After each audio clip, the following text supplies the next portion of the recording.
જય હો.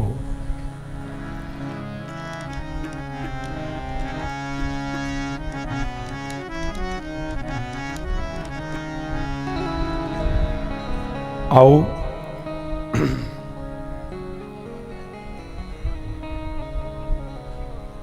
ભગવાન શિવજીનો અકલિત મહિમા.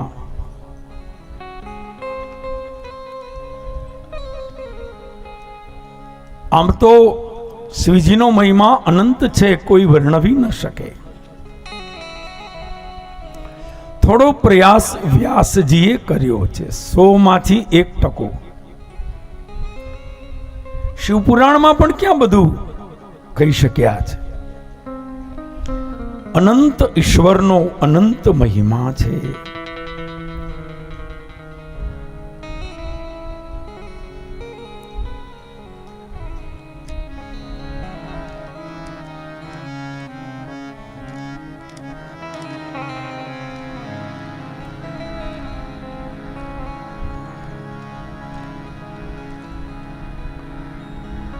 ભગવાન શિવ અને મા ભવાની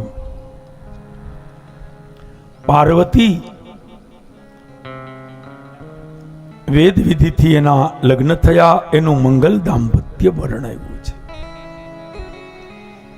આ બધી લીલાઓ કરવાની પાછળનો હેતુ જગતને પ્રેરણા મળે, બોધ મળે. દાંપત્ય જીવન કેવું હોવું જોઈએ? માણસના જીવનનો સુવર્ણકાળ આ ગૃહસ્થાશ્રમ છે.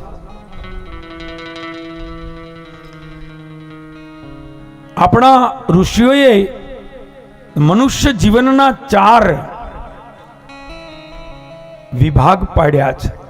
100 વર્ષની અંદર 4 વિભાગ.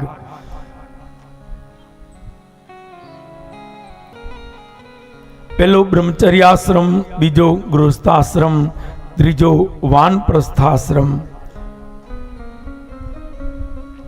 અને ચોથો સંન્યાસ આશ્રમ. થોડું વોલ્યુમ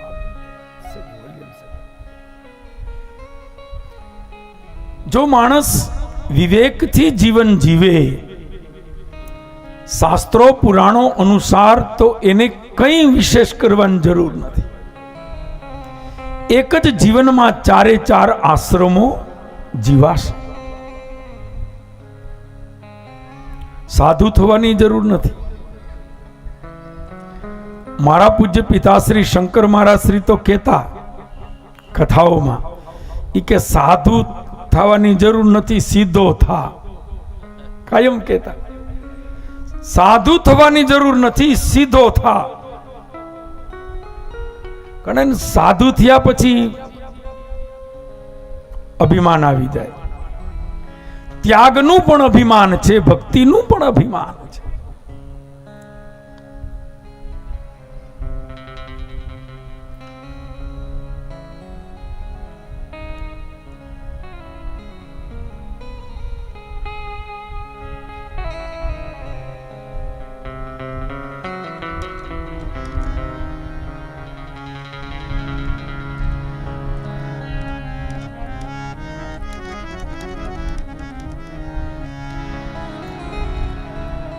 એક સાધુએ બહુ તપ કર્યું, એટલી બધી સિદ્ધિ મળી. એક દી એક ઝાડવા નીચે બેઠા હતા અને ઉપરથી એક પક્ષી એના ઉપર ચરક નાખી.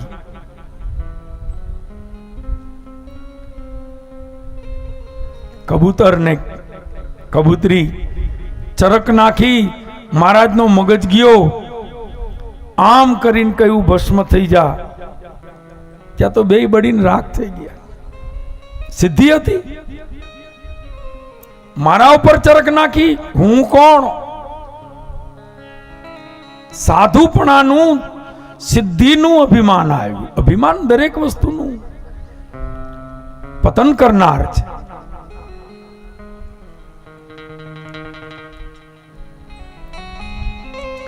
ઈ મહાત્મા નર્મદા સતીને ઘેર ગયા, બનેલી ઘટના છે. નર્મદા સતીને ઘેર ગયા. નર્મદાના પતિ બીમાર છે. એના પત્ની એના પતિની સેવા કરે છે. સાધુ દરવાજે જઈને ઉભા રહ્યા. અલખ નિરંજન, મૈયા ભિક્ષા આપો. નર્મદાજીએ કહ્યું કે મહારાજ આવું જરા, મારા પતિને સ્નાન કરાવું છું, કૃપા કરજો. અવિવેક નથી પણ સેવા અધૂરી નથી મુકાય.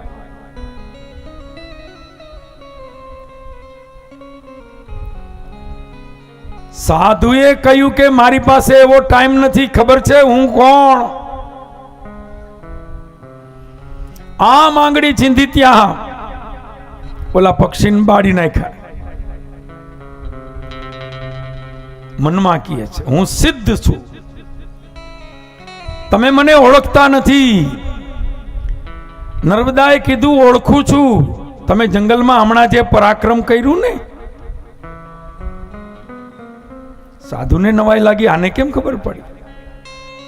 તમે જે પક્ષીને બેયને બાળીને રાખ કર્યા એ મને ખબર છે, પણ એક બીજી ચોખવટ કરી દઉં. આ કઈ ચકલા ચકલીનો માળો નથી, આ સતી સન્નારીનું ઘર છે. તમને જો વેમ હોય તો કરો ટ્રાય. બનેલી ઘટના છે. સાધુને ઈ નવાઈ લાગી કે તમને કેમ ખબર પડી કે મેં જંગલમાં આવું કર્યું છે. નર્મદાએ કહ્યું કે આ પતિવ્રતા નારીનું ઘર છે, જે તમે જંગલમાં ઊંધે માથે લટકાઈને ફરતી અગ્નિ પેટાવીને ગરમીમાં તપ કરો. ઈ વસ્તુ અમે માત્ર પાતિવ્રતનું પાલન કરીએ ને તો અમને ઘર બેઠા મળે.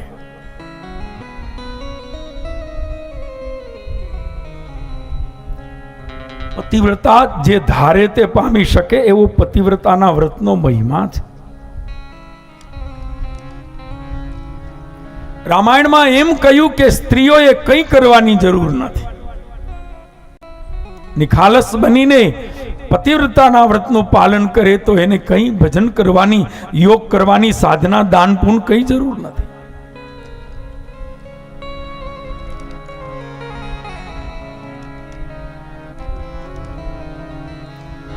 મહારાજ હું પતિવ્રતા સ્ત્રી છું ને એ નર્મદા છે જે સૂર્યને કહે કે હમણાં ઉગતો નહીં, એટલે સૂર્યથી ઉગી ન શકાય, આ એનું ઘર છે. આ સિદ્ધ મહારાજ પણ પગમાં પડી ગયા, માં મને માફ કર. તો કે તો ભલે, બાકી ઘમંડ આ જગમાં કોઈનો રહ્યો નથી. તમને તપનો અભિમાન હોય તો એવું ન સમજશો.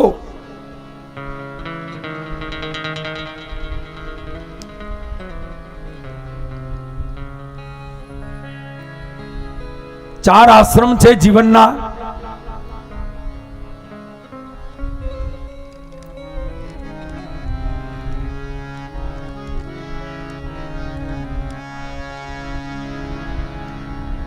પેલો બ્રહ્મચર્ય આશ્રમ, જન્મથી લઈ 25 વર્ષ સુધીનો બ્રહ્મચર્ય આશ્રમ.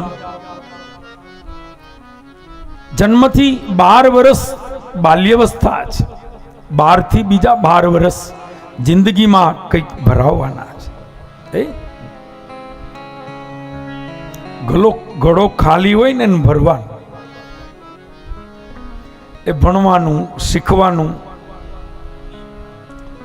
એ 12-13 વર્ષમાં જો કંઈક લઈ લીધું તો ભલે, નહીતર પછી હું રહી ગયો, રહી જ જા ભાઈ.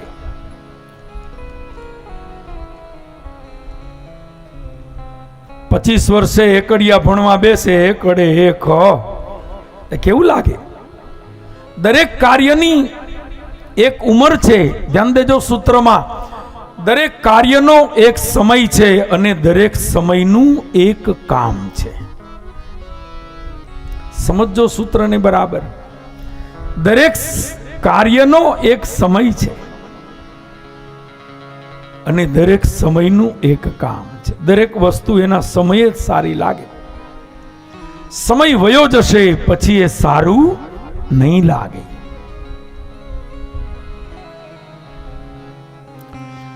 પચીસ 27 વર્ષનો યુવાન પરણવા જતો હોય સારો લાગે, પણ સ્કૂલે ભણવા જતો હોય તો એમ લાગે હજી કેમ મોડું.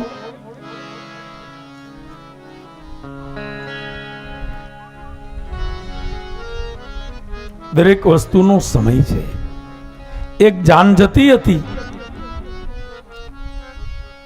હજારો માણસો જાનમાં હતા.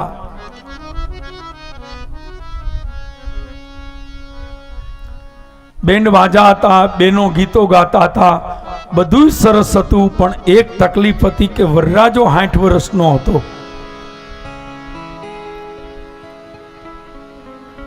તમને હસવું આવ્યું ને? બધું સરસ હતું, વરરાજો માત્ર 60 વર્ષનો. આખું ગામ હસે છે. એલા અત્યારે ઘોડે ચડવાનો સમય છે.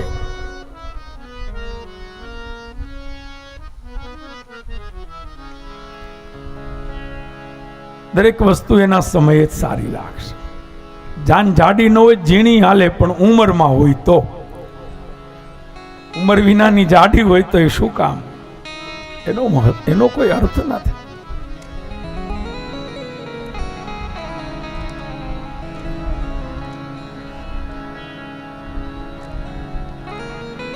જન્મથી 25 વર્ષ બ્રહ્મચર્યાશ્રમ, 25 થી 50 ગૃહસ્થાશ્રમ, 50 થી 75 વાનપ્રસ્થાશ્રમ. એટલે એનો અર્થ છે વનમાં પ્રસ્થાન.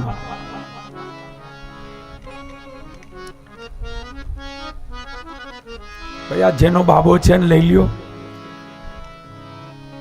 છોકરાઓ હવે હોના હાચવજો. આજ રવિવાર છે એટલે સ્કૂલમાં રજા હોય.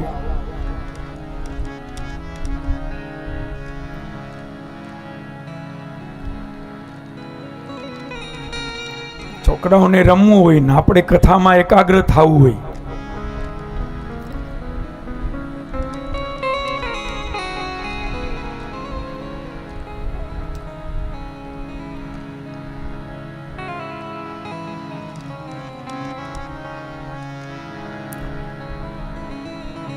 પચીસ થી 50 એક ગૃહસ્થાશ્રમ છે.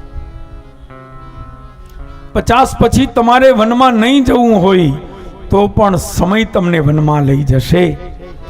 51, 52, 55 આ વર્ષનો ક્રમ પણ તમને લઈ જશે. શરીરમાં પણ પરિવર્તન આવશે. પછી એની મેળાએ તમારા શરીરમાં પણ પરિવર્તન આવશે. કોશિશ ભલે કરીએ આપણે કે હું તો હજી તો હું જુવાન છું, પણ એ ઠેબા ખાતા જાય ને તો એમ થાય કે સારું ફેર તો પડી ગયો છે. સમય સમયનું કામ કરે જ છે. ગમે એટલી કાળજી રાખો, સમયની બહુ મોટી તાકાત છે.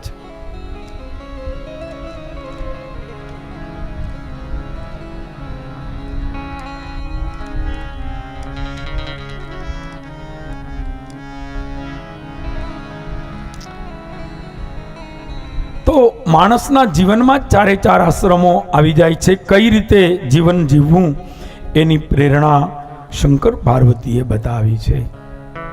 એવો સુંદર એમનો ગૃહસ્થાશ્રમ છે.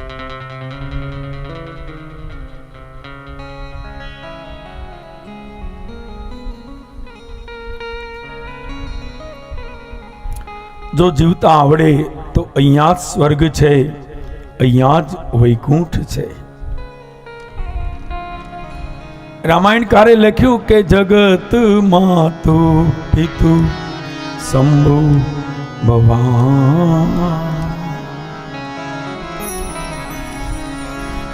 જગત માતુ પિતુ શંભુ ભવાની તેહી સિંગારું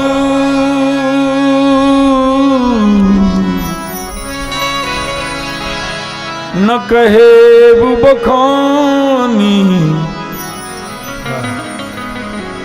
તેહી સિંગારું ન કહે બખાની.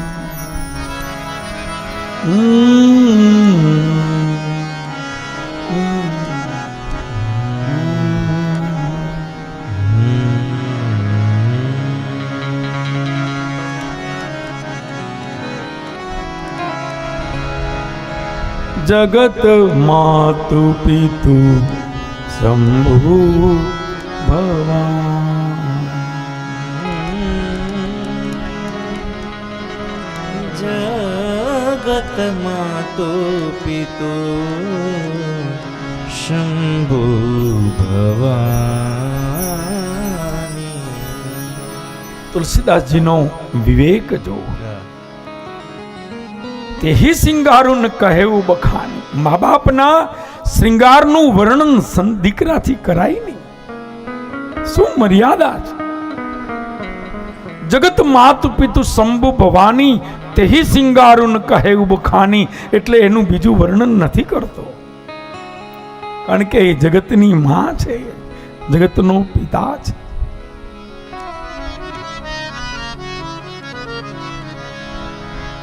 करही विविध विधि भोग विलासा, करही विविध विधि भोग विलासा,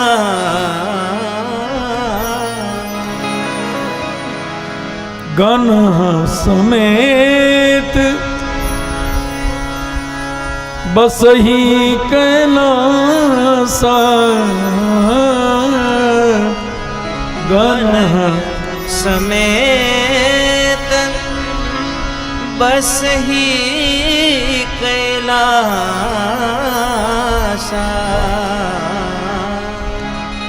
गण समेत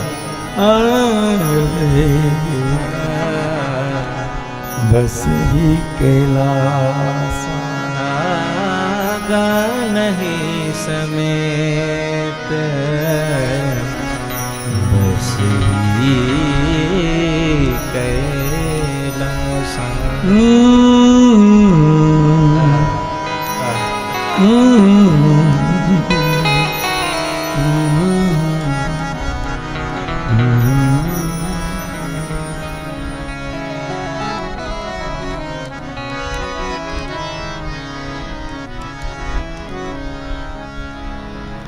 મંગલ સંસાર ચાલે છે।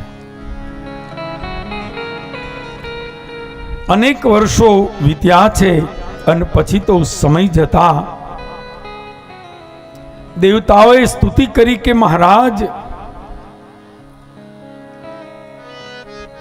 આપના લગ્ન કરાવવા પાછળ હેતુ એ છે કે આપને ત્યાં પુત્રનો જન્મ થાય। શિવજી કે અમને યાદ જ નથી, અમે તો અમારી મસ્તીમાં મસ્ત છીએ।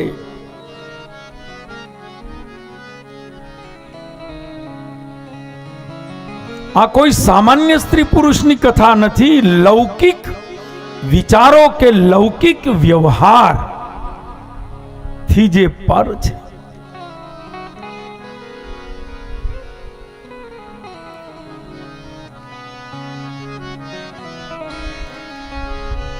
પછી તો શંકર ભગવાને ઈચ્છા કરી અને 6 મુખવાળા કાર્તિક સ્વામીનો જન્મ થયો છે। 6 કૃતિકાઓએ એનું પાલન કર્યું, લાલન કર્યું, 6 મુખવાળા થયા, એટલે એનું નામ ષડાનન, ગણપતિ ગજાનન। આ ષડાનન 6 મુખવાળા કાર્તિક સ્વામી થયા। અતિ તેજસ્વી તપસ્વી તપ કરીને એકદમ જબરજસ્ત તમામ વિદ્યાઓ પ્રાપ્ત કરી છે।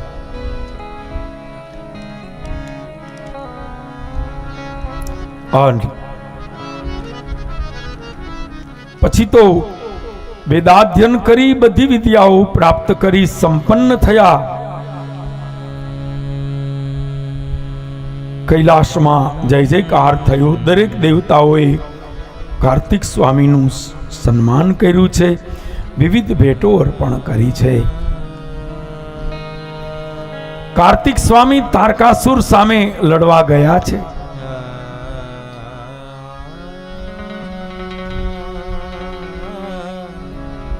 તારકાસુરનો અર્થ એક ચિંતકે સરસ કર્યો. તર્ક એટલે આપણા મનમાં જે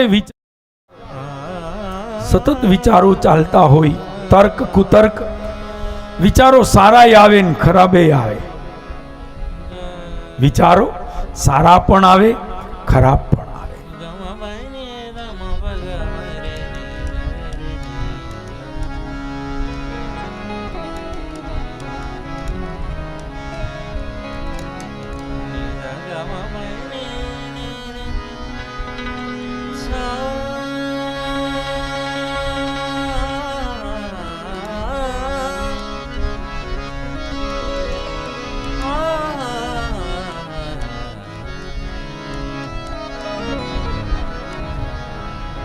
ये प्रेम सदा भरपूर रहे भगवान तुम्हारे शरण में.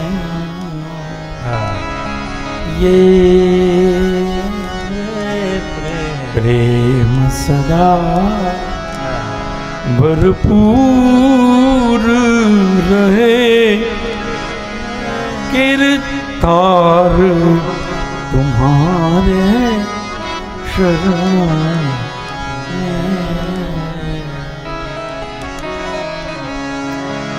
मेरा निश्चय है बस एक यही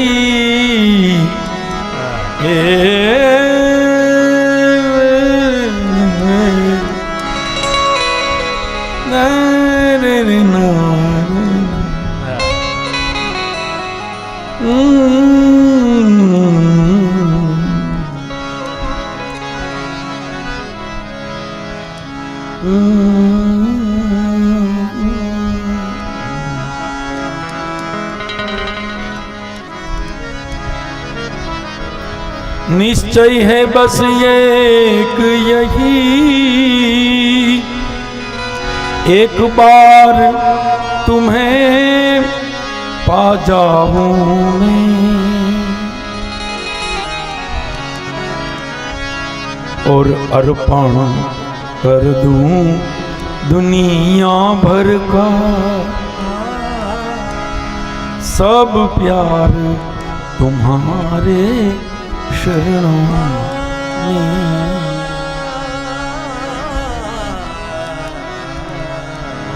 अब सौंप दिया इस जीवन का सब भार तुम्हारे हाथों में. अब सौंप दिया इस जीवन का सब भार तुम्हारे हाथों में. जीत तुम्हारे हाथों में है, जीत तुम्हारे हाथों में और हार तुम्हारे हाथों में. अब सौंप दिया इस जीवन का सब वार तुम्हारे हाथों में.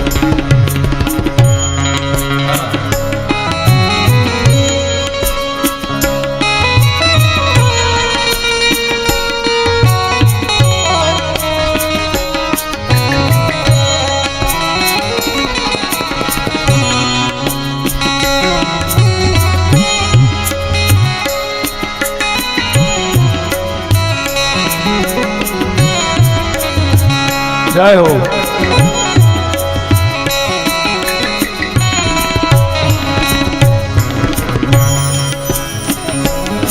मुझ में तुझ में बस वेद यही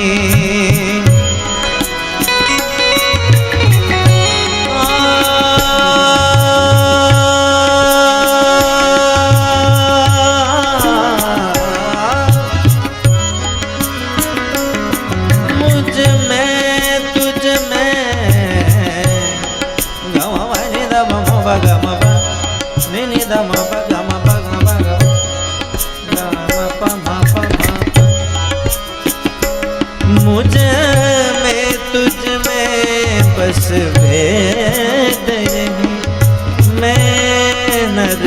तुम नारायण हो। मैं नर हूँ तुम नारायण हो। मैं हूँ संसार के हाथों में।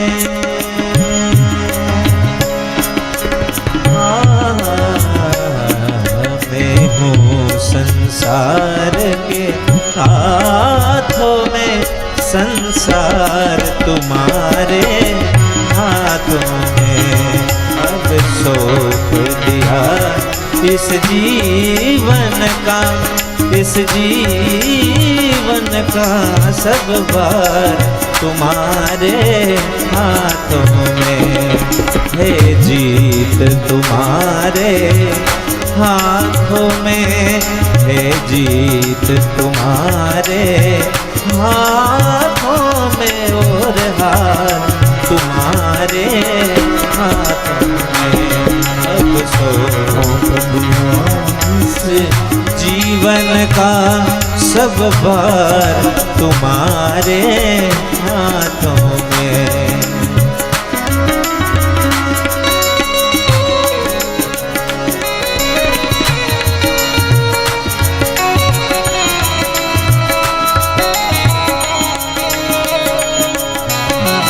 દેવતાઓની સેનાના સેનાપતિ બન્યા છે કાર્તિક સ્વામી. તારકાસુર સાથે ભીષણ યુદ્ધ કર્યું છે. યુદ્ધની અંદર તારકાસુરનો વિનાશ કર્યો છે. જય જયકાર થયો છે.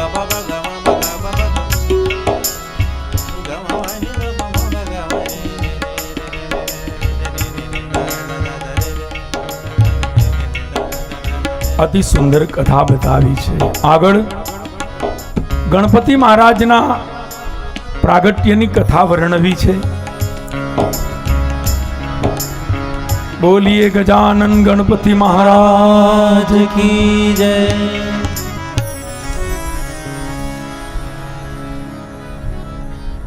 ગણપતિઓ ઉંમરમાં નાના પણ ગુણમાં અને ચતુરાઈમાં મોટા. આમાં તો મહત્વ એનું જ છે ને, ચતુરાઈ, સમજદારી અને કૃપાથી જ મળે. મહેનત કરવાથી ન મળે, એ કૃપાથી જ મળે.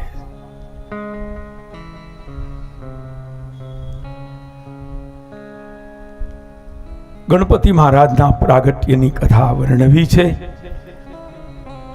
આપણે જાણીએ છીએ કથા એવી જ છે. એકવાર માતાજી કૈલાસમાં સ્નાન કરે છે. શંકર ભગવાન આવ્યા તો નંદીશ્વર દરવાજે પહેરો ભરે છે.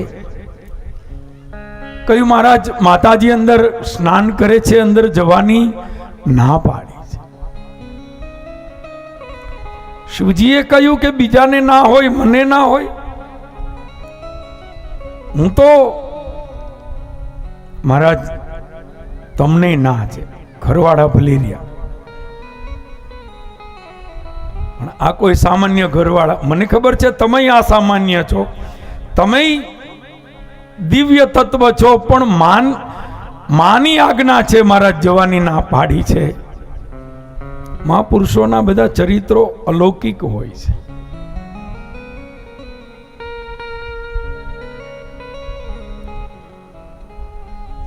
ના પાડી છતાં હટ કરી શિવજી ગયા. માં સ્નાન કરતા હતા, શિવજી ના આવેલા જોઈ માને સંકોચ થયો. કહ્યું તમને કોઈ રોક્યા નહીં? તો કે રોક્યો તો પણ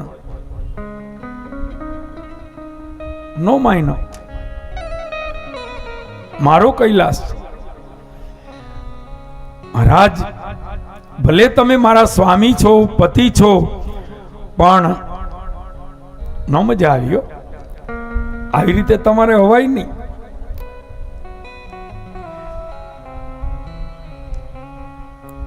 શિવજી કે હવે બીજી વાર હરખી વ્યવસ્થા રાખજો. કઈ વાંધો. માતાજીએ નિર્ણય કર્યો કે નંદીને રોકી શકે, કારણ કે નંદી મૂળ તો શિવનો દાસ, અને એનો અધિકાર પણ કેટલો, હક પણ કેટલો. એમાંય બહુ મોટી ફરક છે. એનો હક કેટલો. અને પછી જગદંબાએ એના દેહમાંથી ગણપતિનું સર્જન કરે.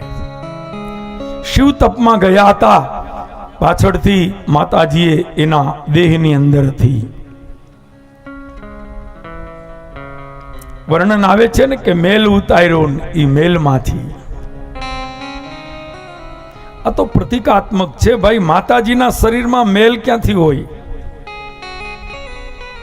અને એમ કઈ મેલમાંથી દીકરા બને? પણ આ એની એક લીલા છે.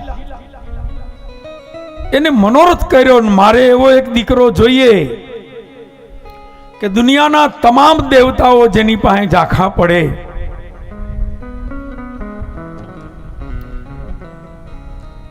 શિવજીથી પણ વધે એવો દીકરો જોઈએ. માએ પ્રાર્થના કરી, દીકરો પ્રગટ થયો છે.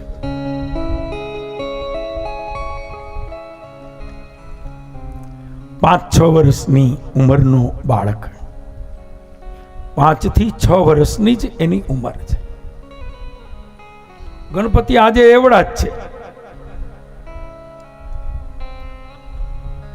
સ્વરૂપ તો એવડું જ છે. તો ગણપતિ, કારણ કે જે દેવ તત્વ છે, જે દૈવી તત્વ છે, એ ક્યારેય વૃદ્ધ થતા નથી. એટલા માતાજી છે એ જે સ્વરૂપમાં છે એ સ્વરૂપમાં જ છે. એમાં એવું ન આવે કે હવે એ માતા ગઈઢા થઈ ગયા છે, હવે પેલા જેવી શક્તિ એનામ નથી રહી. એ તત્વ તો એવું જ રહે, એટલે જ એને દેવી તત્વ કહેવાય. એ દેવ તત્વ છે. શિવજી ક્યારે વૃદ્ધ ન થાય, વિષ્ણુ ક્યારે વૃદ્ધ ન થાય. એમ અંબા માં કે કોઈ પણ જગદંબા એ જ સ્વરૂપમાં રહે. એટલે તો એ દેવ છે. શંકર ભગવાન દેવોના પણ મહાદેવ છે.